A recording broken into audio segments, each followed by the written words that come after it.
vous asseoir alors que nous ouvrons le livre en Éphésiens chapitre 1 au verset 3. Je lis la parole du Seigneur, il est dit, béni soit Dieu, le Père de notre Seigneur Jésus-Christ, qui nous a bénis de toutes sortes de bénédictions spirituelles dans les lieux célestes en Christ. Le deuxième texte sur lequel je veux m'appuyer aujourd'hui pour vous parler est Genèse 35 au verset 16. Il est écrit, ils partirent de Béthel et il y avait encore une certaine distance jusqu'à Ephrata lorsque Rachel accoucha. Elle eut un accouchement pénible et pendant les douleurs de l'enfantement, la sage-femme lui dit, ne crains point, car tu as encore un fils.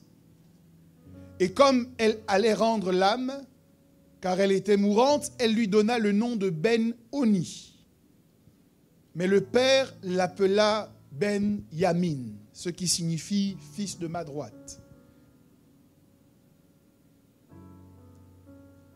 C'est de bénédiction que je veux vous parler aujourd'hui.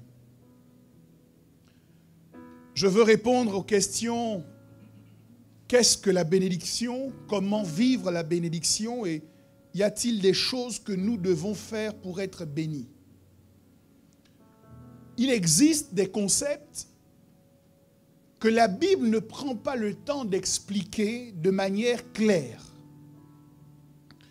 et qui se présentent en fait dans les Écritures comme une évidence. Mais cette absence de procédé pédagogique n'enlève rien à l'importance de ces choses que la Bible n'explique pas. Genèse commence en disant « Au commencement, Dieu créa les cieux et la terre ». La Bible ne prend pas le temps d'expliquer qui est Dieu, d'où il vient, comment il est apparu. Elle nous dit « Dieu se constate ». Il ne s'explique pas. Elle nous dit donc au commencement Dieu. Mais ce serait une grave erreur que de négliger l'existence de Dieu sous prétexte que la Bible n'a pas pris le temps de nous expliquer qui est Dieu. Vivre sa vie sans chercher à connaître Dieu est une façon de s'exposer à une vie morne, à une vie inutile. Parce que Dieu est la vie. Je pense qu'il y a d'autres concepts que la Bible ne prend pas le temps d'expliquer et que la bénédiction fait partie de ce nombre de choses qui sont extrêmement importantes, mais que la Bible précise peu. Nous voyons que les premières paroles que Dieu prononce à l'endroit de l'homme et de la femme qu'il vient de créer, ce sont des paroles de bénédiction. Mais avant de prononcer des paroles de bénédiction, Dieu ne prend pas le temps de définir ce qu'est la bénédiction. Il va dire de bonnes paroles à l'endroit d'Adam et Ève. En Genèse 1, 28, il est écrit « Dieu les bénit ». Et Dieu leur dit « Soyez féconds, multipliez, remplissez la terre et l'assujettissez, et dominez sur les poissons de la mer, sur les oiseaux du ciel, et sur tout animal qui se meut sur la terre. » Voilà notre première interaction avec le mot bénédiction. Pas d'explication, pas de définition, mais une constatation. Il est question de bénédiction. Le problème avec ce procédé, c'est qu'il nous emmène à agir comme si nous comprenions de quoi il était question. Il nous emmène à fonctionner comme si nous savions ce qu'est la bénédiction, alors qu'en réalité, cela reste à nos yeux un concept extrêmement flou. C'est quoi la bénédiction? On voit que dans cette déclaration de Dieu, il y a un cap que Dieu va fixer à l'humanité. il leur dit à quoi leur vie doit servir. Dieu dit à Adam et Ève qu'ils doivent être féconds. Ça veut dire qu'ils doivent se reproduire. Deuxièmement, Dieu leur explique qu'ils doivent se multiplier. Ensuite, qu'ils doivent remplir la terre, qu'ils doivent l'assujettir et qu'ils doivent dominer sur la création. La raison d'exister d'Adam et Ève se trouve dans le déroulé de la bénédiction que Dieu est en train de prononcer.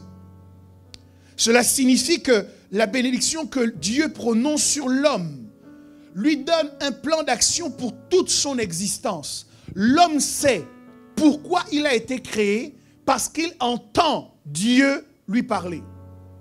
L'homme peut donner un sens à son existence à cause de la bénédiction. L'homme peut dire quelle est sa mission sur la terre, quelle est son utilité, quelle est sa place sur la terre lorsqu'il découvre la bénédiction que Dieu prononce à son endroit. Un but à la vie sur la terre, une mission à accomplir sont la manifestation de ce qu'on a entendu ou qu'on a reçu la bénédiction. Vous savez que l'absence d'un but clair dans la vie cause la peur, les incertitudes, l'inquiétude. L'absence d'un but clair nous emmène à commettre des erreurs qu'on aurait dû éviter.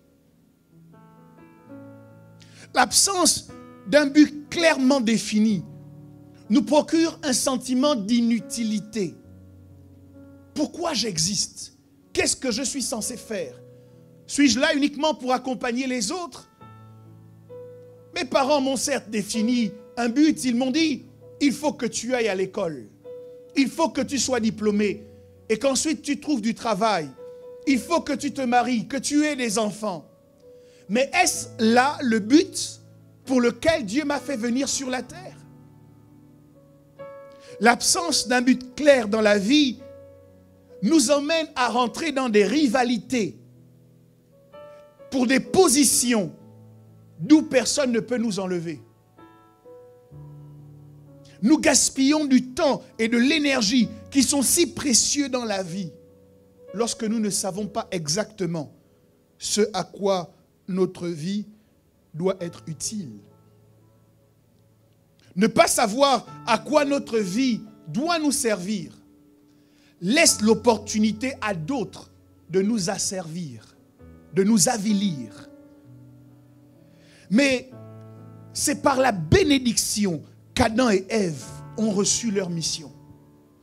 Cela prouve que c'est l'absence de la bénédiction qui conduit à errer dans la vie. Ok.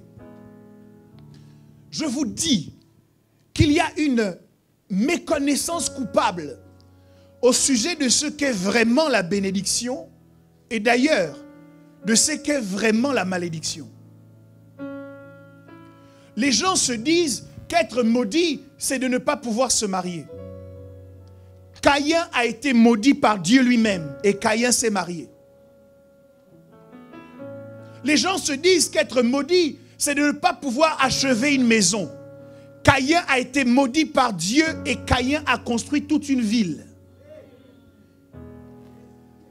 Il y a une méconnaissance coupable au sujet de ce qu'est la malédiction. Les gens se disent qu'ils sont bénis quand en fait ils vivent exactement la malédiction. Aujourd'hui, vous voyez quelqu'un qui a réussi à construire une ville. Vous dites, oh, comme il est béni. Ça peut être quelqu'un qui est maudit. Vous voyez quelqu'un qui se marie, vous dites, c'est la manifestation même de la bénédiction. En réalité, c'est l'expression de sa malédiction.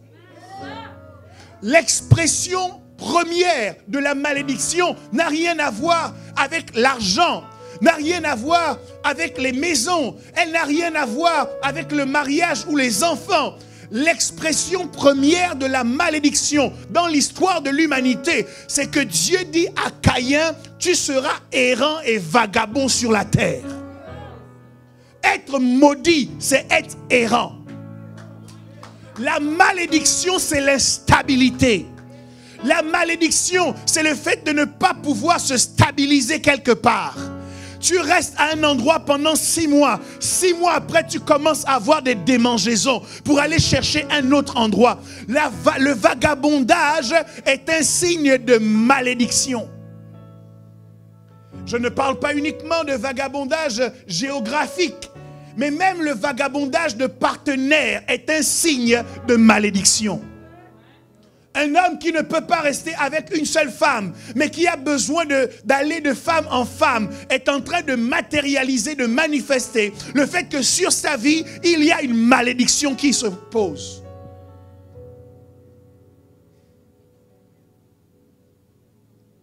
Genèse 4:12, quand tu cultiveras le sol, il ne te donnera plus sa richesse, tu seras errant et vagabond sur la terre. Rappelez-vous que lorsqu'Ésaü arrive devant son père Isaac, afin de recevoir sa bénédiction, il est loin de se douter que son frère Jacob est arrivé avant lui.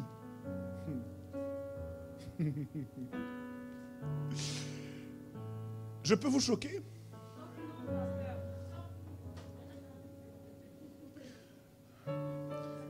Le problème d'Ésaü, ce n'était pas qu'il n'avait pas emmené à son père ce que son père lui avait demandé. Ésaü était allé à la chasse, il avait tué un gibier, il l'avait préparé selon les recommandations de son père et il est rentré dans la présence de son père comme son père le lui avait demandé afin de recevoir la bénédiction de son père. Le problème d'Ésaü, c'est qu'Ésaü est venu trop tard.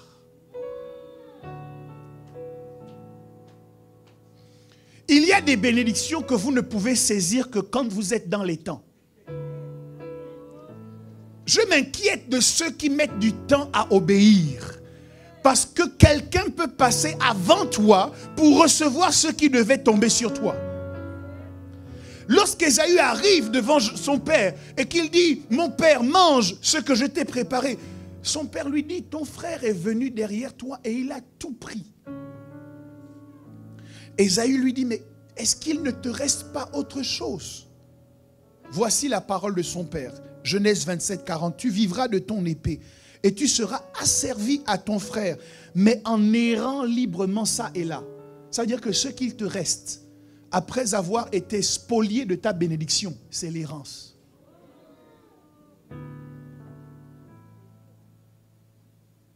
L'errance, l'instabilité sont parmi les premières manifestations de la malédiction. En revanche, la stabilité, la progression vers une vision clairement définie par Dieu est une des premières manifestations de la bénédiction. Mais au fait, qu'est-ce que la bénédiction?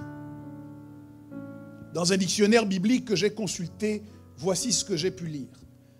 Le mot français bénédiction vient étymologiquement du verbe bénédicere, signifiant dire du bien de quelqu'un ou louer. Dans l'Ancien Testament, il est question de bénédiction et dans le Nouveau Testament, il est aussi question de bénédiction. Et vous devez être, mes amis, toujours alerte à des concepts qui réussissent à traverser les différentes alliances. Vous devez être vigilant quand vous êtes en présence d'un concept que vous retrouvez dans l'Ancien Testament et que vous retrouvez dans le Nouveau Testament. Cela veut dire en réalité que ce n'est pas un concept qui va s'arrêter avec le changement de saison, mais que c'est un concept qui est en vérité un principe qui va aller de saison en saison, de génération en génération.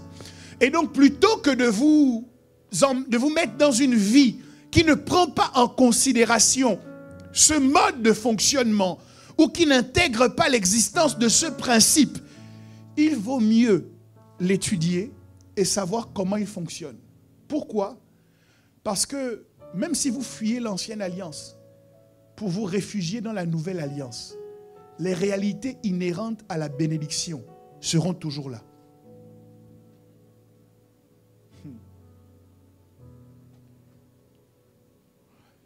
Dans l'Ancien Testament, on parle de l'hébreu Barak, Berek, Beraka, qui désigne premièrement une grâce accordée par Dieu. Quelqu'un dit avec moi, la bénédiction est une grâce accordée par Dieu.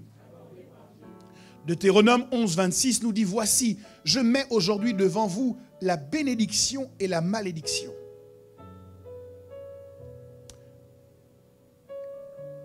À la question que beaucoup se posent, de savoir comment je peux faire pour devenir de plus en plus riche.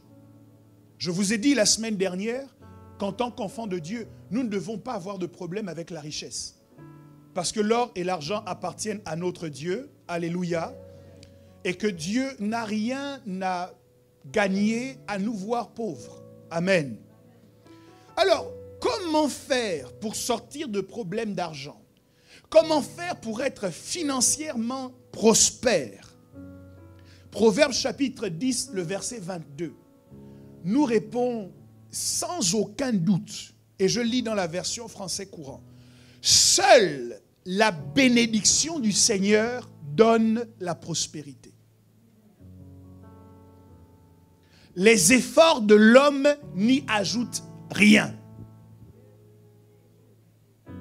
La version que vous connaissez de ce passage dit, c'est la bénédiction de l'Éternel qui enrichit.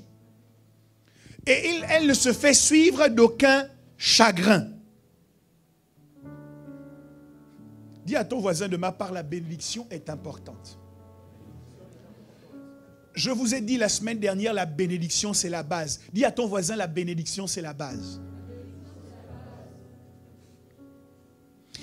On voit que dans l'Ancien Testament, Dieu va accorder certains présents aux hommes. Il va les distinguer. Par exemple, en leur donnant une longue vie. En leur donnant une progéniture, une postérité. En leur donnant la paix et la prospérité.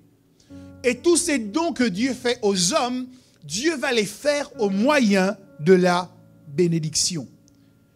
Vous voulez avoir une longue vie? La réponse, c'est la bénédiction. Vous voulez être en paix dans cette vie? La réponse, c'est la bénédiction.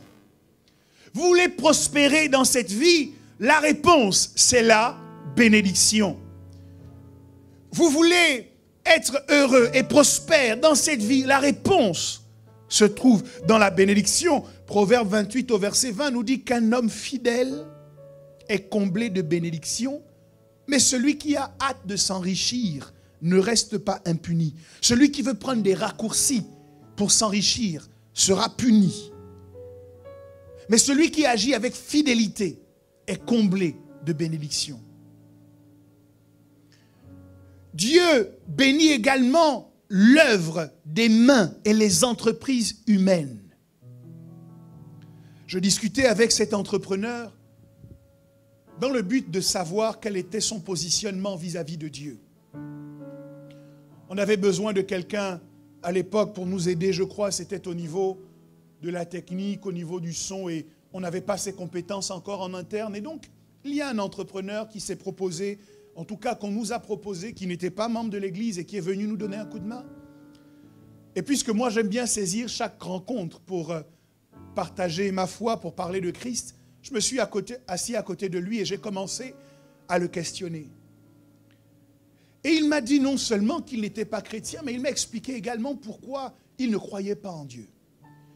Il me dit, je ne crois pas en Dieu parce que ce n'est pas Dieu qui m'a permis d'être l'entrepreneur que je suis aujourd'hui. Il me dit, si jamais j'avais continué à croire en Dieu et que je ne m'étais pas levé pour me battre, pour créer mon entreprise, jamais elle n'aurait vu le jour. Et je lui ai dit, mais la personne qui t'a inspiré de te mettre en mouvement pour donner naissance à cette entreprise, ne crois-tu pas qu'il peut s'agir de Dieu?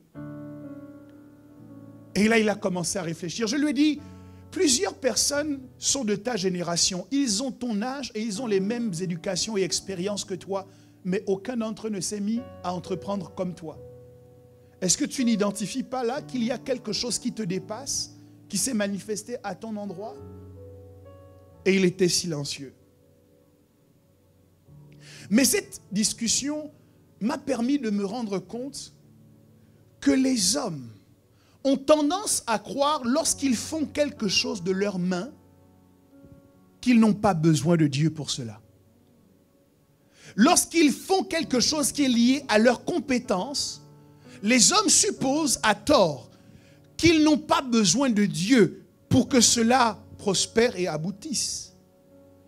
Deutéronome 2:7 nous dit « Car l'Éternel, ton Dieu, t'a béni dans tout le travail de tes mains. » La bénédiction, mes amis, est également essentielle pour celui qui travaille. Elle est essentielle pour celui qui entreprend. Elle est essentielle pour celui qui a des compétences. Elle est essentielle pour celui qui a une formation. Elle est essentielle pour celui ou celle qui a un bon CV. La bénédiction reste fondamentale pour celui qui veut avoir une carrière professionnelle épanouie. Elle reste essentielle pour celui qui veut continuer à réussir, à progresser, à prospérer. Même dans des temps de tension économique, la bénédiction reste la base. Tu peux être compétent comme tu veux, mais sans la bénédiction, tu n'iras pas loin. Tu peux avoir les inspirations que tu veux, mais sans la bénédiction, tu ne prospéreras point. Tu peux avoir l'éducation, la formation que tu veux, mais sans la bénédiction, il est impossible que tu marques radicalement ta génération.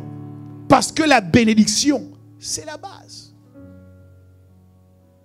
L'Éternel a connu ta marche dans ce grand désert. Voilà 40 années que l'Éternel, ton Dieu, est avec toi. Tu n'as manqué de rien. Mais il y a également des actes que nous devons poser si nous voulons vivre la bénédiction, et j'y reviendrai.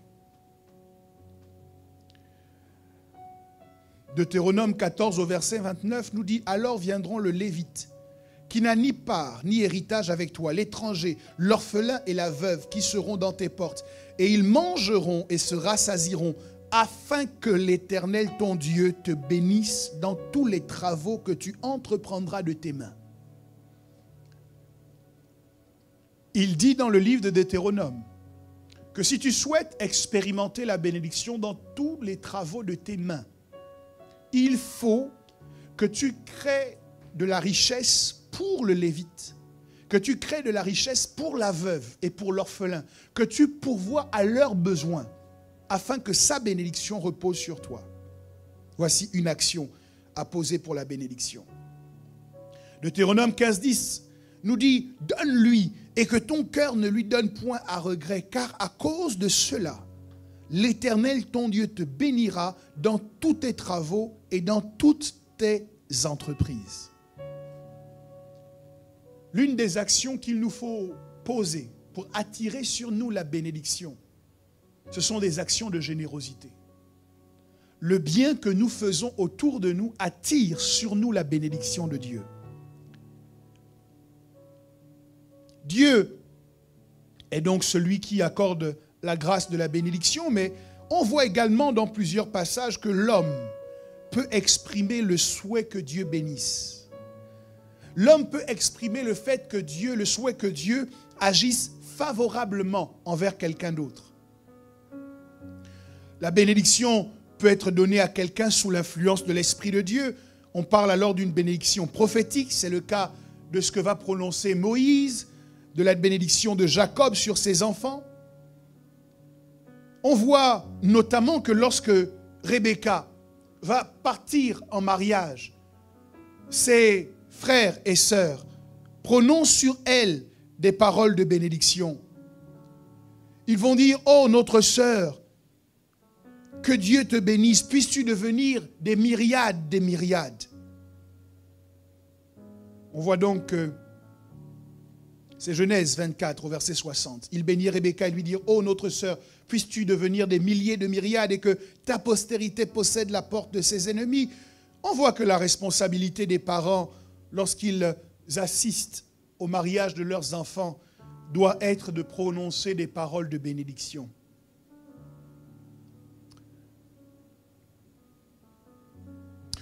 L'homme peut donc exprimer le souhait que Dieu bénisse. Troisièmement, dans la Bible, on voit également que la bénédiction décrit la joie de celui qui voit la réussite ou le bonheur d'autrui.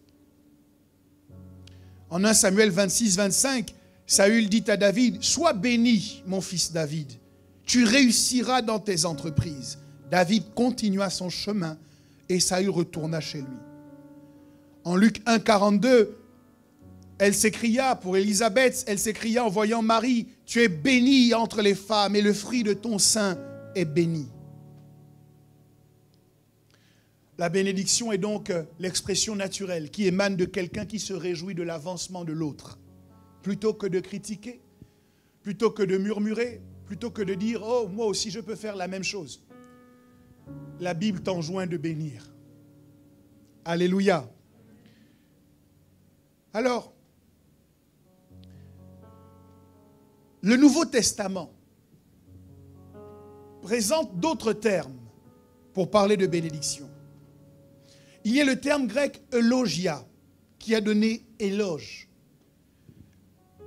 Eulogia désigne les grâces matérielles et spirituelles procurées par Jésus-Christ à l'homme. Il s'applique aussi à l'évangile qui est considéré comme une bénédiction. En Romains 15, 29, on peut lire « Je sais qu'en allant vers vous, c'est avec une pleine bénédiction de Christ que j'irai. » Éphésiens 1, 3, que je vous ai lu en préambule, nous dit « Béni soit Dieu, le Père de notre Seigneur Jésus-Christ, qui nous a bénis de toutes sortes de bénédictions spirituelles dans les lieux célestes en Christ. » Le deuxième mot que l'on trouve dans la Bible pour parler de bénédiction, particulièrement dans le Nouveau Testament, c'est le mot grec makarios. Quelqu'un dit avec moi makarios. Et c'est le titre que je donne à mon partage. Makarios. Je n'ai pas eu l'occasion de conseiller ceux qui traduisaient la Bible et je suppose qu'ils avaient de bonnes raisons de faire ce qu'ils ont fait. Mais dans le discours sur la montagne, le sermon appelé sermon des béatitudes, où Jésus va dire à plusieurs reprises « Heureux serez-vous lorsqu'on fera ceci. Heureux ceux qui procurent la paix, car ils seront appelés fils de Dieu. Heureux ceux qui ont soif de justice, car ils seront rassasiés. » Le mot qui est employé à la place d'heureux dans le texte grec original, c'est le mot makarios. Et je parle d'une problématique au sujet de la traduction, parce que dans nos Bibles, on a choisi d'écrire en traduisant makarios, heureux. Or, makarios, qui signifie heureux, signifie d'abord béni. Makarios signifie bénédiction. Et ceux qui ont traduit, au lieu de dire « bénis soient ceux qui procurent la paix », ont écrit « heureux sont ceux qui procurent la paix ». Cela nous jette dans une sorte de confusion et vous allez comprendre où je veux en venir. Parce que beaucoup d'entre nous, nous cherchons la clé du bonheur. Nous cherchons le secret du bonheur. Nous lisons des livres écrits par des coachs, par des managers, pour savoir quelles sont les clés du bonheur. Nous voulons tous être heureux et nous courons après le fait d'être heureux. Et quand nous lisons dans nos Bibles heureux, nous nous demandons mais comment faire pour vivre ce bonheur-là? Comment faire pour être épanoui sur la terre? Mais notre conception change lorsque nous comprenons que le mot heureux peut être traduit par béni. Ça veut dire que celui qui est béni est heureux. Et que la vraie clé du bonheur, c'est la bénédiction. Heureux tout homme qui craint l'Éternel. Il est heureux celui qui aime le Seigneur, celui qui respecte ses commandements. La clé du bonheur, c'est la bénédiction. Donc, celui qui veut être heureux dans la vie doit chercher à être béni dans cette vie. Dis à ton voisin de ma part, la bénédiction est importante. Tu ne peux pas être heureux si tu n'es pas béni. Tu ne peux pas être heureux si tu n'as pas fait les choses qu'il faut pour vivre dans la bénédiction. C'est la vie dans la bénédiction qui procure la joie, la paix, la sécurité, la prospérité et toutes ces choses que nous attendons de Dieu. Pour être heureux, il faut être béni. Et je suppose que c'est pour cette raison que nous faisons si peu d'efforts pour attirer sur nous la bénédiction. Nous n'avons pas compris que le secret du bonheur, c'est d'être béni.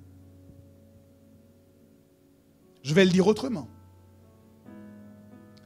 Je suppose que c'est pour cette raison que nous ne questionnons pas les actes que nous posons pour leur demander, acte que je m'apprête à poser, est-ce que tu participes au fait que je sois davantage béni ou au fait que je m'exclus moi-même de la bénédiction? Si nous comprenons qu'être heureux passe par le fait de vivre la bénédiction, alors nous allons questionner toutes les paroles qui vont sortir de notre bouche désormais. Et nous allons demander à ces paroles, quand tu vas sortir, est-ce que tu vas ajouter à ma bénédiction ou est-ce que tu vas retrancher à ma bénédiction? Parce que nous comprenons que pour être heureux, il faut être béni. Et que si je diminue la dimension de ma bénédiction, je diminue par la même occasion la dimension de ma joie sur la terre.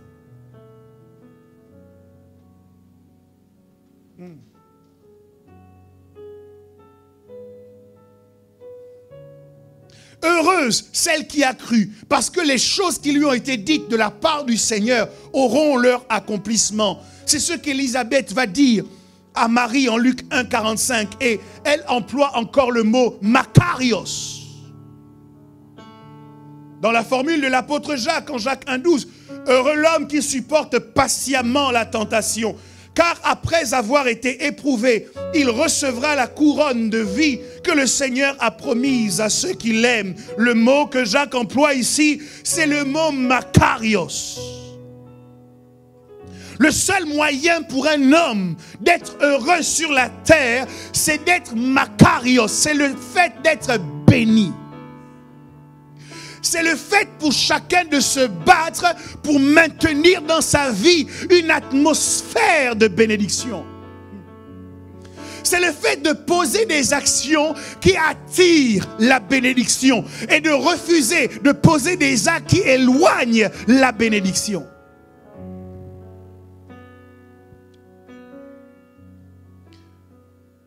Alors,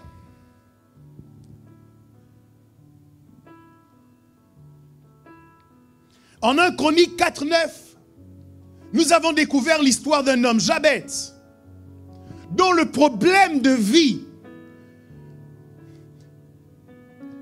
est matérialisé par le fait que sa mère, l'ayant eu dans beaucoup de souffrances, de douleurs, l'a appelé douleur.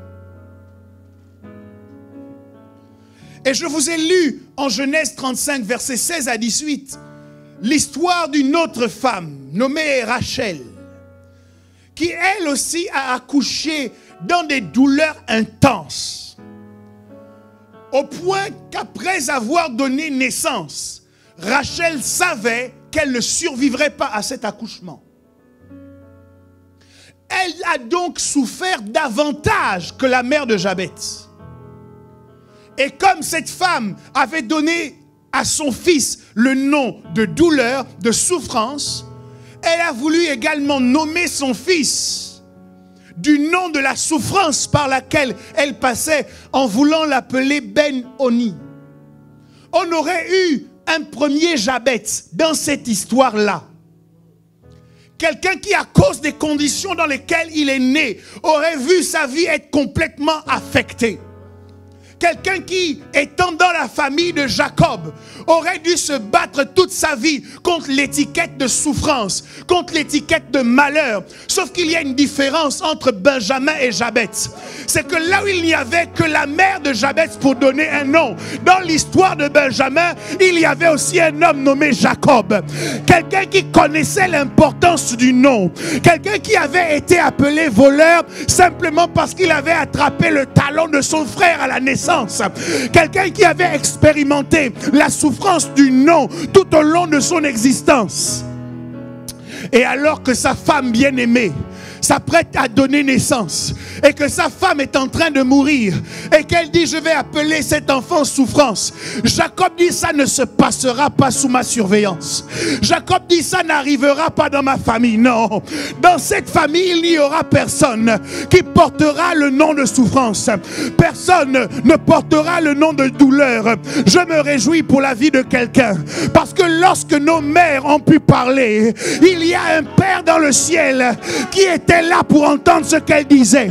Lorsque les gens qui avaient une autorité secondaire, parce que c'est la différence majeure entre le père et la mère, c'est que le chef de la famille c'est le père.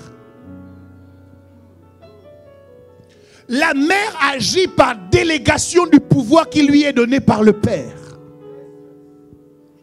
C'est le père qui doit déterminer dans quelle direction la famille doit aller. C'est le père qui doit dire quelle est la vision de la famille.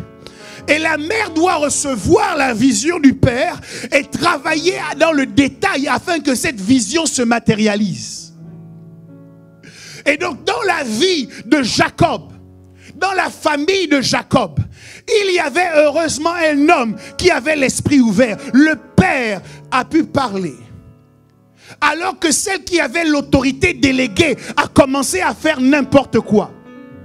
Il y a des gens dans vos vies qui jouissent d'une autorité déléguée et qui oublient de se référer à l'autorité originale afin de parler sur votre vie. Ils ne demandent pas à Dieu ce que Dieu dit de vous, mais sur la base de leurs émotions du moment, ils commencent à parler à votre sujet. Ils ne demandent pas à Dieu quel est le projet de Dieu sur vous. Mais en consultant les circonstances, ils se permettent de dire des choses. Ce sont des autorités déléguées. Et plusieurs d'entre vous, vous souffrez le résultat des proclamations d'autorités déléguées. De gens qui ont mal parlé sur votre vie à cause de l'autorité déléguée qu'ils avaient. Et cette parole a eu un impact, a eu une influence sur votre vie parce qu'ils jouissaient d'une autorité déléguée. Mais ce matin, vous et moi, nous devons être en accord pour repartir à la source. Pour repartir à celui qui possède le pouvoir originel, celui qui leur avait délégué l'autorité, a la capacité de dire autre chose que ce qu'ils ont dit. Là où ils ont dit que tu ne prospéreras pas, le Père qui est dans les cieux peut déclarer qu'il ne t'a jamais appelé pauvreté, jamais il ne t'a appelé médiocrité, jamais il ne t'a appelé souffrance. Et pendant que les autorités secondaires veulent parler, l'autorité en priorité a quelque chose d'autre à dire. Et il dit, je t'appelle bénédiction. Et il dit, je t'appelle gloire. Et il dit, tu es la prunelle de mon œil. Et il dit, je te protège. Et il dit, je t'élève. Et il dit, je te fais progresser. Qu'importe ce qu'ils ont dit à ton sujet, le Père que tu as dans le ciel ne laissera pas ta situation se détériorer comme dans la vie de Jabez. Mais il interviendra pour dire, non, on ne donnera pas à cet enfant le nom des circonstances, mais c'est lui qui changera les circonstances. On ne donnera pas à cet enfant le nom des problèmes, mais c'est lui qui résoudra les problèmes. Ton Père dans le ciel est en train de parler sur ta vie. Ton Père qui est dans le ciel est en train de déclarer des paroles de bénédiction. Jabez pouvait pleurer parce qu'il n'y avait pas de père qui pouvait parler. Mais Benjamin ne serait pas dans la même situation. Benjamin, pour que vous le sachiez, c'était le petit frère d'un homme nommé Joseph. Joseph, qui était le fils unique jusqu'à Benjamin de Rachel. Et dans l'histoire de Jacob, généralement, on parle de ce que Jacob a vécu. On parle de ce que Léa a vécu. Mais on ne parle pas de ce que Rachel a vécu. Imaginez que cette jeune femme a été fiancée à un homme. Et pendant 7 ans, elle attendait le mariage. Et la veille du mariage, alors qu'on est en train de faire les préparatifs, elle voit la robe qui arrive. Et elle est heureuse. Mais la servante qui amène la robe ne vient pas la lui donner. Cette servante la traverse, la dépasse et va donner la robe de mariée à Léa. Rachel a attendu le mariage pendant 7 ans. Mais au moment du mariage, lorsqu'on est en train de poser des questions sur les couleurs qu'il va y avoir dans le mariage, sur les repas, le plat qu'on va servir aux convives, ce n'est pas Rachel qu'on vient questionner, mais on la dépasse et on va chercher Léa pour dire comment tu veux te marier. Rachel était certes au courant de ses coutumes et de la culture de son pays, mais elle pouvait imaginer que son père ferait une entorse à la coutume afin qu'elle puisse entrer en mariage en priorité, puisque c'est elle qui était aimée.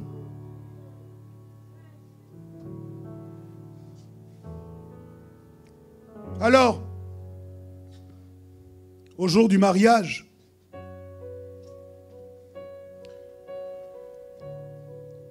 Léa y entre. Jacob épouse Léa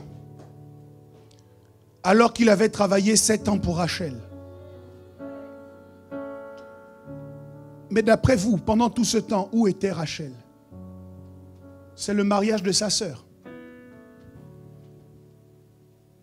Elle est tenue d'être présente. C'est le mariage de sa sœur. Quels que soient les problèmes familiaux, elle est tenue de se réjouir. En fait, les gens qui ont le cœur de Dieu doivent se réjouir lorsque leurs frères et leurs sœurs se marient.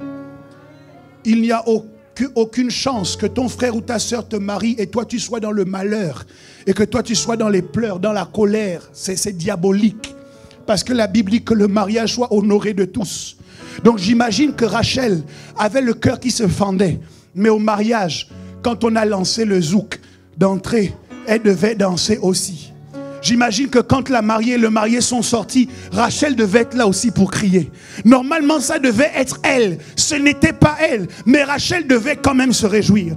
Bien-aimés, il y a une leçon de vie que vous devez absolument intégrer. C'est que pour vous donner ce qui vous appartient, Dieu va d'abord regarder comment vous vous comportez avec ce qui ne vous appartient pas. Pour vous donner le mariage, Dieu va regarder comment vous vous comportez avec le mariage des autres. Pour vous donner votre entreprise, Dieu va voir comment vous travaillez dans l'entreprise de l'autre. Pour vous donner votre maison, Dieu va regarder comment vous gérez dans la maison de l'autre. Écoutez, je suis en train de parler de bénédiction et je parle aussi de malédiction. Il y a des gens qui doivent expérimenter la bénédiction, mais qui posent des actions qui vont détruire la bénédiction qu'ils doivent vivre. Parce qu'on ne se moque pas de Dieu. Ce que tu sèmes, c'est ce que tu vas récolter. D'ailleurs, Jésus a, résumé l'intégralité de l'ancienne alliance, de la loi et des prophètes en disant: ce que vous voulez que les autres fassent pour vous, faites de même pour eux.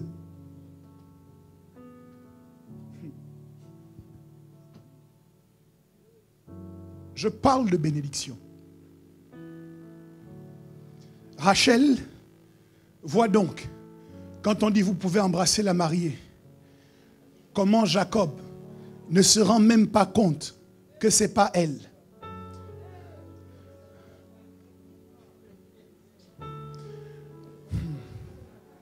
On parle souvent de Jacob, on parle souvent de Léa, mais on ne parle pas beaucoup de Rachel. J'imagine comment Rachel a passé sa nuit. Elle qui a attendu le mariage pendant 7 ans. Ce devait être sa nuit de noces.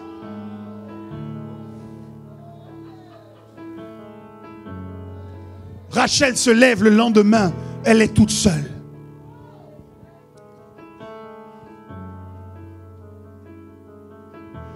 Comme si ça ne suffisait pas. Quand elle rentre enfin en mariage, Rachel se rend compte qu'elle ne peut pas avoir d'enfant. est-ce qu'il n'y a pas une limite à la souffrance qu'on doit expérimenter? Est-ce qu'il n'y a pas une justice qui aurait pu faire que Rachel n'ait pas à se battre à ce niveau?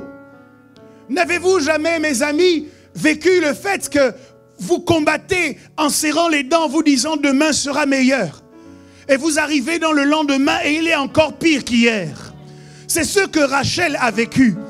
Et sa sœur Léa, qui était arrivée dans le mariage de façon spéciale, elle, au contraire, donnait naissance. Et à celui qui pleure, à celle qui se plaint, je veux vous donner la possibilité de regarder les choses avec les yeux de la révélation. Ce qui compte, ce n'est pas votre joie à vous. Ce qui compte, c'est le plan de Dieu. Jacob était parti de chez son père parce que son père et sa mère n'étaient pas d'accord avec le fait que, comme son frère Ésaü, Jacob épouse des femmes étrangères. La raison pour laquelle Jacob est allé chez Laban, c'était exactement dans le but de se marier. Quand il arrive chez Laban, Jacob regarde et il dit, moi c'est Rachel que je veux épouser. Sauf que dans les entrailles de Rachel, Dieu ne voit pas Judas. Dans les entrailles de Rachel, Dieu ne voit pas Lévi. Dans les entrailles, s'il n'y a pas Lévi, qui est-ce qui va offrir le sacrifice? S'il n'y a pas Lévi, qui est-ce qui va s'occuper du temple? S'il n'y a pas Lévi, qui est-ce qui va être le prophète de Moïse devant Pharaon? Lorsque Moïse va arriver devant Pharaon et qu'ayant la langue encombrée, il ne pourra pas parler. Où est Aaron? Où est Moïse? S'il n'y a pas Lévi. Jacob est intéressé par Rachel, mais Dieu est en train de voir dans les entrailles de Léa que s'il n'y a que Rachel, il va y avoir un problème dans l'accomplissement de son plan. Alors Dieu accepte que la culture de l'endroit dans lequel il se trouve prenne le dessus et prenne la main sur l'organisation du mariage de Jacob, afin que personne ne puisse dire à Jacob, tu as promis le mariage à tel et tu as épousé tel autre. Afin que Jacob puisse lever les mains en disant, je suis innocent. Il y a des erreurs que les autres vont commettre sans que toi tu n'aies besoin de te compromettre, mais dont tu vas bénéficier.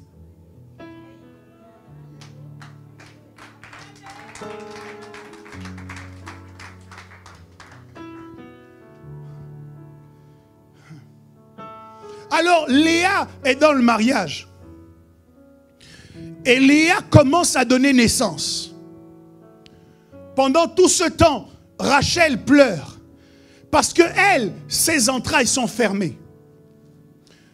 Mais ce qu'il y a d'extraordinaire, c'est que même si Léa a donné naissance à des enfants de grande qualité, dans les entrailles de Léa, il n'y avait pas Joseph. J'aimerais dire à quelqu'un que tu n'es pas interchangeable. Hey, mes amis, je voudrais que vous compreniez dans cette vie qu'il y a des choses qui ne sont pas interchangeables. Pénina peut donner tous les enfants qu'elle veut à Elkana, mais Samuel sortira du ventre d'une femme qui s'appelle Anne.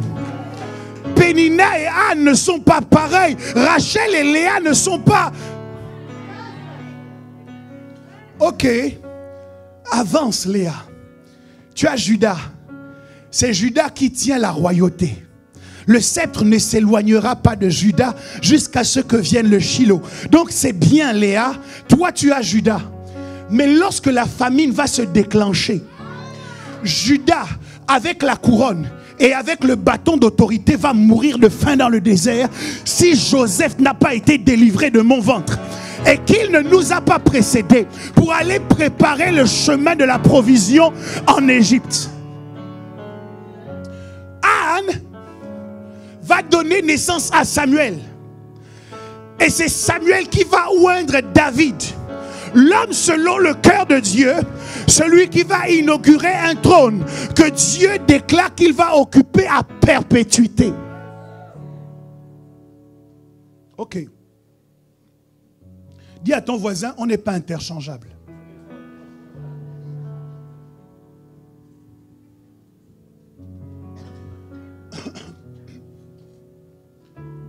Oui, on n'est pas interchangeable.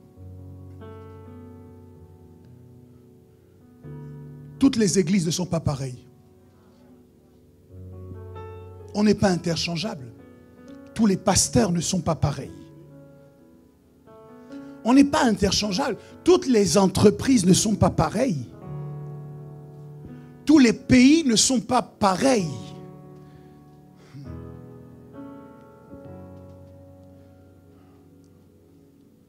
Rachel donne naissance à Joseph. Joseph qui a la responsabilité de sécuriser le peuple ou la tribu de la destinée en période de famine. Et lorsque Jésus va venir, c'est également Joseph, un autre Joseph, que Dieu va utiliser pour sécuriser Marie et le petit enfant qu'elle venait de mettre au monde. Un ange va lui dire, comme on avait envoyé le premier Joseph en Égypte, un ange va dire à ce deuxième Joseph, prends le petit enfant et sa mère, fuis en Égypte parce que Hérode veut le faire mourir. Rachel a donné naissance. Aïe, aïe, aïe. Ok. Lorsque Hérode va donner l'ordre que l'on tue tous les enfants, la Bible dit, on a entendu des pleurs à Rama. Et on dit, c'est Rachel qui pleure ses enfants parce qu'ils ne sont plus. Jacob a eu 12 enfants. Rachel a donné naissance à 2. Léa a donné naissance à 10. Mais quand Hérode a donné l'ordre que l'on massacre tous les enfants d'Israël, les pleurs qu'on a entendus, c'était les pleurs de Rachel. Elle a donné naissance à 2 enfants, mais elle a été considérée comme la mère de tout Israël.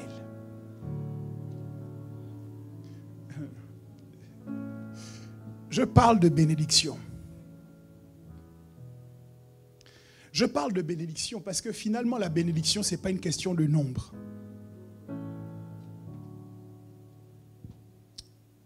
Alors,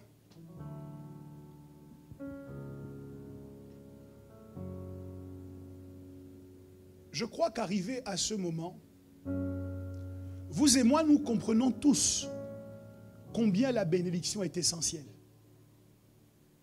Nous voyons qu'avec la bénédiction, même lorsque les circonstances sont contre vous, vous pouvez tout de même vous distinguer.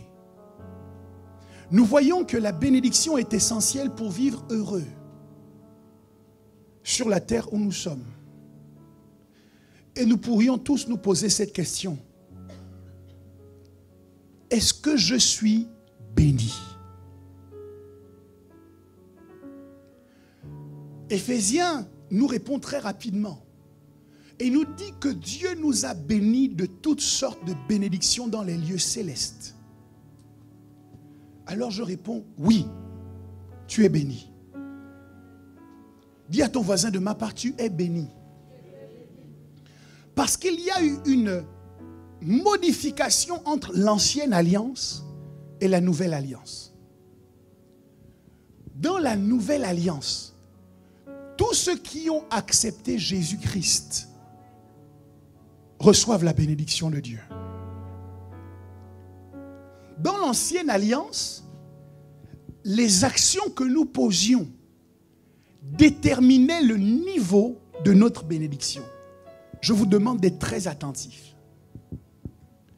Dans l'ancienne alliance, les actions que nous posions déterminaient la dimension de notre bénédiction.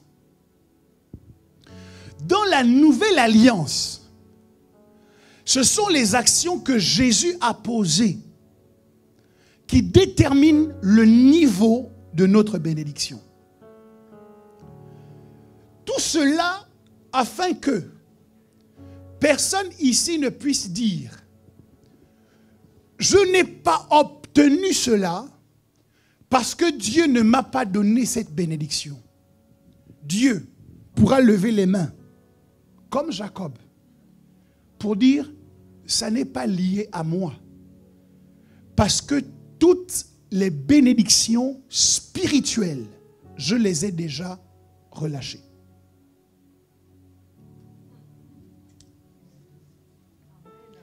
Je questionne la chose qui te semble infaisable dans ta vie. La chose pour laquelle tu es en accord sur le fait que tu ne réussiras pas à l'accomplir. La chose que tu as acceptée comme n'étant pas liée à ton destin.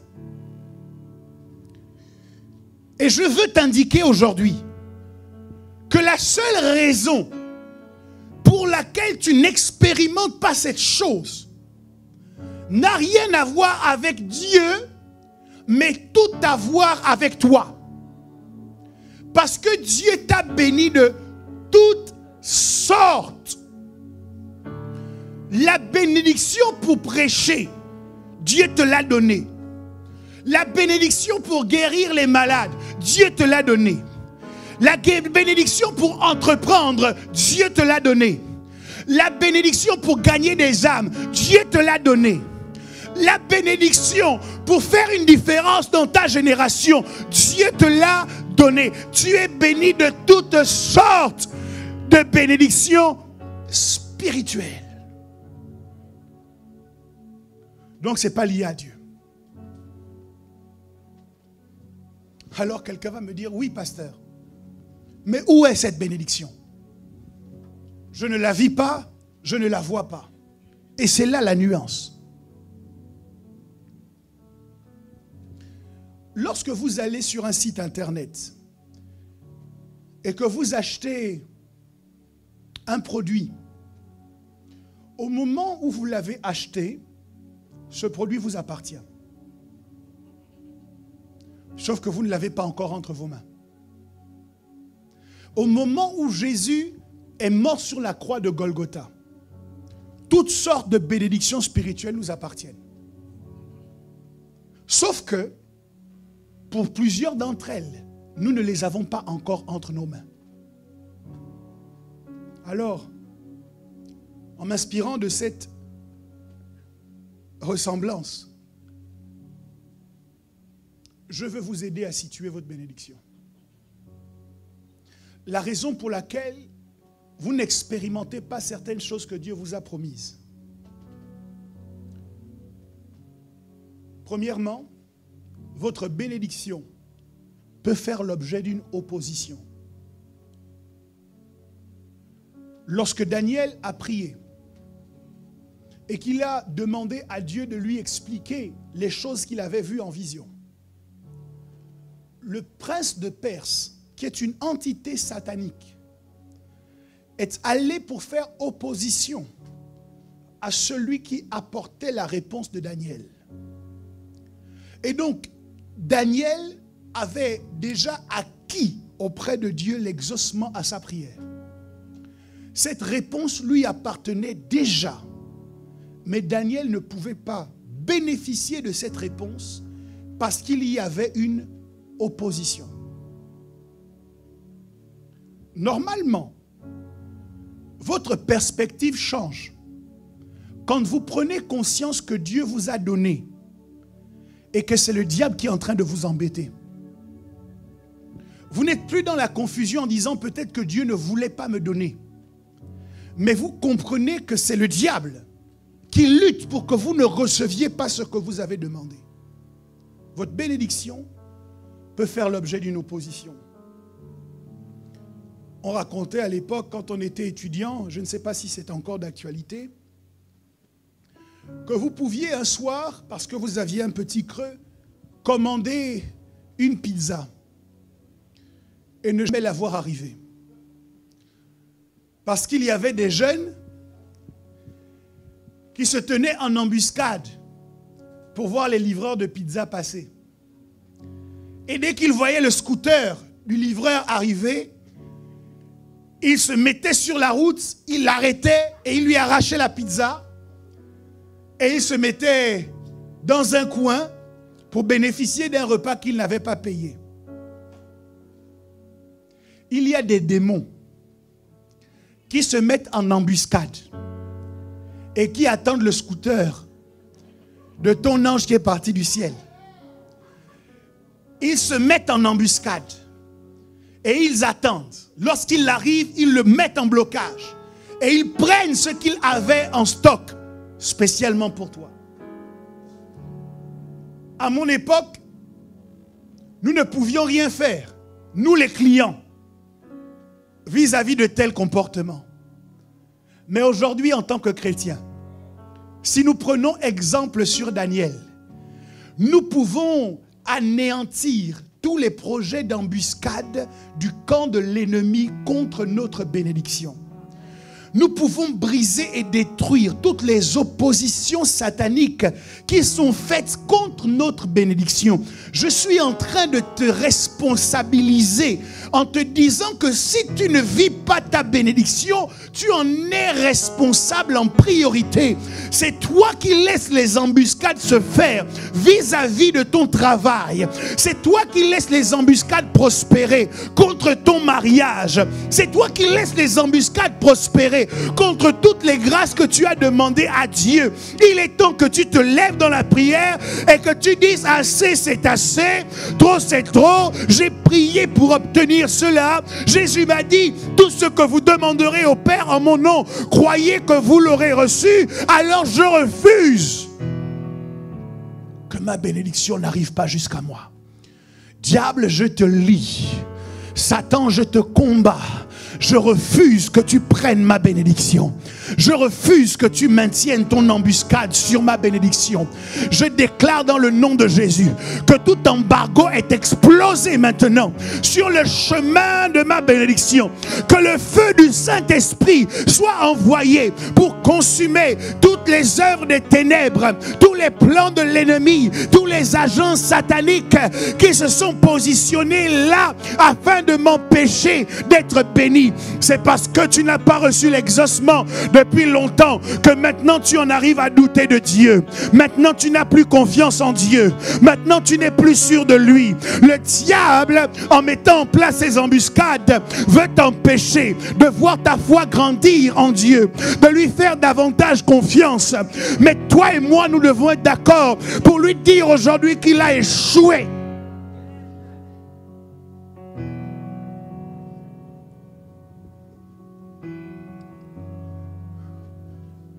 La deuxième situation à laquelle votre bénédiction peut faire face, c'est votre disposition. Si vous avez déjà demandé qu'on vous livre quelque chose à domicile, et c'est l'expérience que j'ai faite il y a quelques jours, au mois de juin 2019, j'étais censé recevoir un ordinateur. Ordinateur que je n'ai jamais vu venir. Alors, j'ai cherché les voies et moyens de contacter ceux qui devaient me l'envoyer. Et j'ai réussi finalement à les avoir il y a quelques jours. Je dis, mais écoutez, ce n'est pas normal. Voilà les choses que je devais recevoir de vous, que je n'ai pas reçues. Et là, ils me disent, mais monsieur, est-ce que vous avez consulté cette boîte de réception ? Je dis non, en effet, je ne l'ai pas consulté. Je vais regarder la boîte. Je me rends compte que la livraison avait été faite en point relais dans les temps. Mais comme j'étais complètement ignorant par rapport à cela, jamais je ne suis allé récupérer mon bien. Résultat, le bien est reparti vers l'envoyeur et il y avait toute une autre procédure. J'ai dit à mon interlocuteur, merci, j'ai raccroché et j'ai réfléchi. J'ai réfléchi à toutes les bénédictions que vous ne recevez pas. J'ai réfléchi au fait qu'un livreur, même bien intentionné, n'a pas le droit de vous livrer certains produits si vous n'êtes pas là pour les réceptionner.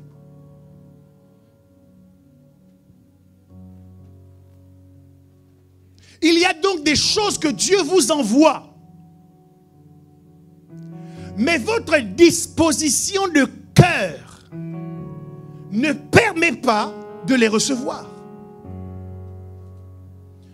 Je disais qu'en Jésus, nous sommes bénis de toutes sortes de bénédictions. Mais c'est une chose d'être béni et c'est une autre chose que de vivre la bénédiction. La responsabilité n'est pas du côté de Dieu. Elle est de notre côté. Et c'est là ce qui nous trompe. Parce que Jésus ayant dit sur la croix de Golgotha, tout est accompli, nous considérons que nos actes n'ont plus aucune incidence sur ce que nous allons vivre ou sur ce que nous ne vivrons pas. Mais écoutez-moi, Jésus a accompli la loi. Mais aujourd'hui, si vous êtes coupable d'un meurtre, vous irez quand même en prison. Vous ne pourrez pas dire aux juges et aux policiers, Jésus a payé le prix pour ce meurtre, laissez-moi aller. Vous serez quand même enfermé. Oui, Jésus a tout accompli pour que tu sois béni. Mais si tu ne poses pas les bonnes actions aujourd'hui, tu n'expérimenteras pas, tu ne vivras pas ces bénédictions. C'est pour cette raison qu'il y a des gens qui sont en alliance avec Christ. Mais quand vous regardez leur vie, vous ne voyez pas la bénédiction.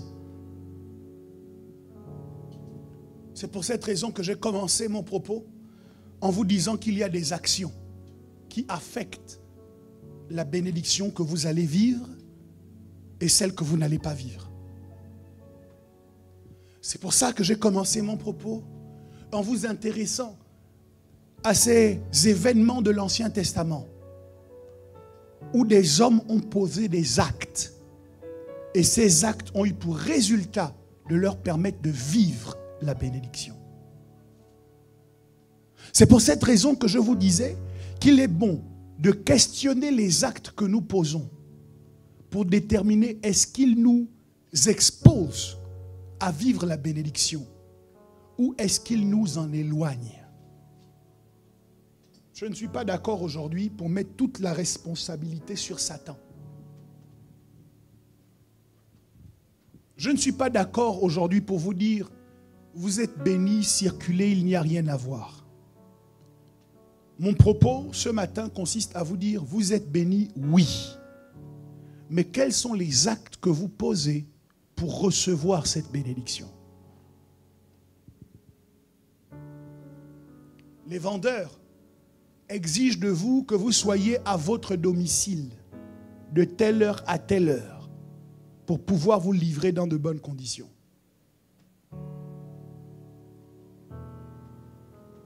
C'est la question de la localisation. La bénédiction de Dieu ne se balade pas comme un sans domicile fixe, comme quelqu'un qui est errant et vagabond sur la terre. La bénédiction de Dieu a un point de rencontre avec vous. Ok. L'année prochaine, à la même époque, ta femme Sarah aura un fils. Comment Abraham a-t-il pu entendre cette bénédiction? C'est parce que la Bible dit qu'il était assis sous les chênes de Mamré quand Dieu lui est apparu là. Il y avait donc une localisation géographique précise où Dieu est venu rencontrer Abraham pour qu'Abraham expérimente cette bénédiction de la postérité. Gédéon était en train de battre le grain lorsque l'ange de l'Éternel est venu le rencontrer à cet endroit-là. La bénédiction a une zone géographique donnée où elle doit vous trouver. David était l'homme selon le cœur de Dieu. Mais quand le prophète est venu dans sa maison, David était au pâturage. La bénédiction ne pouvait pas aller le trouver au pâturage. David a dû se déplacer du pâturage pour venir jusque dans la maison de son père, où la bénédiction devait être proclamée. Pour plusieurs d'entre vous, vous pensez que la bénédiction est dotée d'une tête chercheuse et que c'est elle qui va chercher à vous localiser où que vous soyez. Je veux vous dire qu'il y a ce type de bénédiction qui ne vous sera libérée que dans un endroit donné. Et je fais le lien entre ça et la première manifestation dont je vous ai parlé tout à l'heure, de la malédiction. Je vous ai dit que la vraie malédiction, c'est d'être errant. Pourquoi? Parce que si vous êtes errant, la bénédiction ne saura jamais vous localiser. C'est pour cela que lorsque le diable veut vous faire expérimenter la malédiction, la seule chose qu'il a à faire, c'est de vous exciter pour que vous quittiez le lieu de votre bénédiction. C'est pourquoi Dieu va se révéler à Jacob et il va lui dire, va à Bethel. Jacob était en train de vivre plein de problèmes. Dieu lui dit, souviens-toi du lieu où tu m'as fait une promesse. Va à cet endroit-là. Mes amis, il est possible que votre bénédiction vous attende dans un point relais.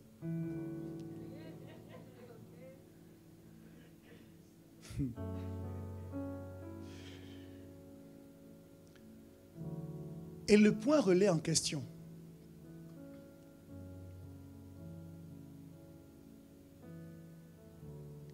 ne peut pas la conserver indéfiniment. Quelqu'un qui m'écoute ce matin doit donc se dire, ok, il faut que je sache identifier avec précision le lieu de ma bénédiction. Il faut que je sache combattre lorsque ma bénédiction fait face à de l'opposition. Il faut également que je sois sûr de la bonne disposition de cœur dans laquelle je me trouve afin de recevoir et de vivre cette bénédiction. Et je finirai avec ceci. Parfois, votre bénédiction est simplement en transition. Lorsque vous êtes bénéficiaire d'un colis, dans les minutes qui suivent, on vous envoie un mail. On vous donne un code. Et le code vous permet de localiser en temps réel votre colis. Savoir exactement où est-ce qu'il se trouve. Et si jamais vous savez où est-ce que votre colis se trouve, non seulement vous êtes rassuré, mais vous pouvez mieux planifier votre journée parce que vous savez exactement quand est-ce qu'il est censé être livré.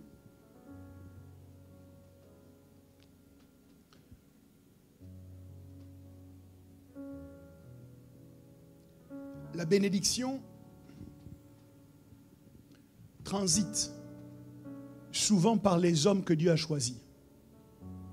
De la même manière que votre colis a besoin d'un livreur qui le prenne dans l'entrepôt A et qui l'achemine jusqu'à vous.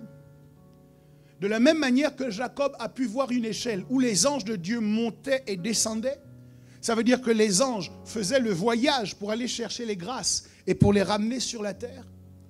De la même manière, il y a très peu de possibilités pour vous d'aller dans l'entrepôt du ciel pour aller vous-même chercher votre bénédiction.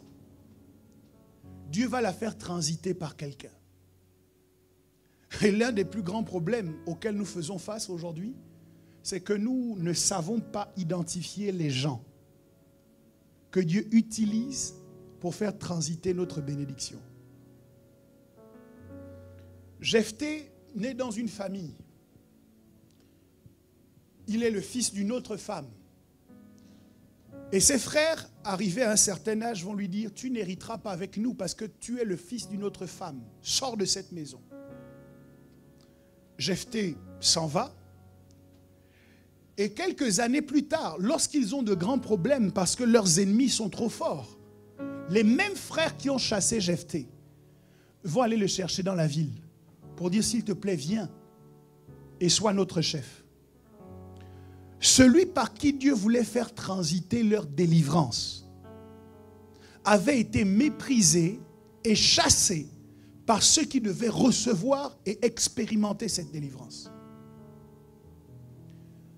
Les gens que Dieu veut employer pour faire venir jusqu'à vous votre bénédiction sont souvent les gens que vous allez déconsidérer. En fait, ce n'est pas seulement de votre fait. L'ennemi est au courant de comment les choses fonctionnent. Méfiez-vous des gens que le diable vous encourage à détester alors qu'ils ne vous ont rien fait. Généralement, ce sont des chauffeurs-livreurs. Ils sont en train de transporter votre bénédiction. Mais le diable sait que le seul moyen pour que vous ne receviez pas d'eux, c'est d'exciter la colère et la haine dans votre cœur afin que vous soyez en inimitié ou en distance avec eux. Je te demande, où est ta bénédiction? Pour ma part, quelle que soit la situation actuelle de ta bénédiction, je crois qu'il peut y avoir un changement. Je crois que les oppositions vis-à-vis de ta bénédiction peuvent tomber. Je crois que la transition n'est pas éternelle et que le jour vient où ta bénédiction va vraiment arriver dans tes mains. Je crois que ta disposition de cœur peut être adéquate à recevoir et à vivre cette bénédiction. Mais tout cela dépend non pas de Dieu, comme dans l'Ancien Testament, mais de toi. Puisqu'avec la mort et la résurrection de Jésus, il y a eu un transfert de responsabilité. Ne regarde pas Dieu en disant « Dieu, tu ne m'as pas béni ». Dieu te répondra en te disant « Je t'ai béni » de toutes sortes de bénédictions. Mais toi, qu'est-ce que tu fais pour vivre cette bénédiction? Demande à ton voisin, qu'est-ce que tu fais pour vivre cette bénédiction? Venir à l'église, c'est une bonne action parce que l'église est un point relais où la bénédiction de Dieu est déposée. Pour ceux qui ne peuvent pas y venir à cause des conditions dans lesquelles nous sommes aujourd'hui, mais qui sont connectés, qui sont de tout cœur, qui sont en lien, qui sont impliqués, c'est une bonne action. Parce que dans ces conditions, vous êtes correctement disposés pour recevoir votre bénédiction. Mais excusez-moi, venir à l'église ne suffit pas. Servir à l'église est une bonne action. Car elle vous met dans les dispositions pour recevoir la bénédiction. Si votre service est aussi l'opportunité de votre transformation. Pourquoi servons-nous avec les autres? C'est parce qu'exposés au caractère des autres, nous devons faire davantage preuve de patience, nous devons cultiver davantage d'amour, nous devons être plus compréhensifs, nous devons être plus bienveillants. Je suis désolé pour celui qui sert et qui ne change pas. Je suis désolé pour celle qui est au service et qui ne voit pas dans le fait d'être au service une obligation de traiter son caractère. Parce que le service, seul, ne suffit pas. Vous n'êtes pas au point zéro, mes amis, détrompez-vous. Il y a beaucoup de choses bonnes que vous faites et qui d'ailleurs expliquent les bénédictions dont vous jouissez aujourd'hui. Mais je suis convaincu qu'il y a plus dans le cœur de Dieu pour chacun d'entre vous. Je crois qu'il y a plus dans la pensée de Dieu pour chacun d'entre vous. Je doute que vous soyez en train d'expérimenter toutes sortes de bénédictions spirituelles que Dieu a relâchées dans les lieux célestes pour chacun de vous. Je crois qu'il y a plus. Mais pour expérimenter plus, nous devons faire plus. Méfiez-vous. Et j'espère que vous m'entendrez. J'espère que ceux qui sont concernés par ce que je vais dire se reconnaîtront. J'en parlais hier. C'est un constat que j'ai fait.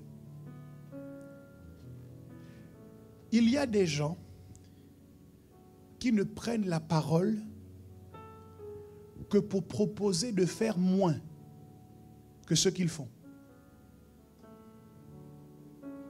Il y a des gens dont la réflexion tourne autour de faire moins que ce qu'ils font.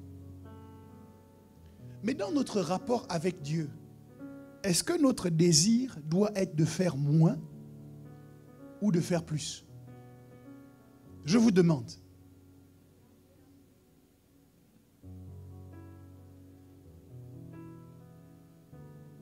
Il y a plus. Et pour vivre plus, vous devez faire plus. Il y a mieux. Et pour vivre mieux, nous devons faire mieux. Si tu identifies dans ta vie quelque chose qui peut faire opposition à ta bénédiction, lève-toi contre cela et détruis-le. Alléluia. L'éternité, c'est long. La vie au regard de l'éternité est courte. Mais quand même, 50 années de vie sur la terre, ce n'est pas 50 jours. 80 années de vie sur la terre, ce n'est pas 80 jours. Ce que j'essaye de te dire, c'est que ce que tu sèmes aujourd'hui, tu auras le temps de le moissonner dans quelques années. Tu penses aujourd'hui que tu n'as besoin de rien ni de personne, mais le jour vient où tu auras besoin de quelqu'un. Et tel que je connais mon Dieu, il va s'organiser pour que les seules personnes que tu puisses solliciter, ce sont les gens avec lesquels tu ne veux avoir aucun rapport aujourd'hui. Conseil de sagesse gratuit. Arrange tes relations aujourd'hui.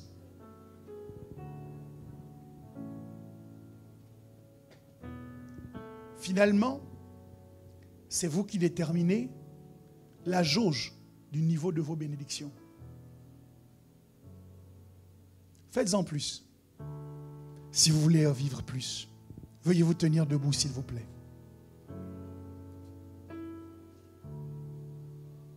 Quelqu'un dit avec moi, je suis béni de toutes sortes de bénédictions dans les lieux spirituels. Non, de toutes sortes de bénédictions spirituelles dans les lieux célestes. Mais je veux vivre ces bénédictions spirituelles dans les lieux terrestres. C'est pourquoi dans le nom de Jésus, je monte maintenant contre toute opposition à ma bénédiction. Opposition externe ou opposition interne. Je vous combats maintenant. Et lève ta voix et monte en guerre contre toutes les oppositions à ta bénédiction.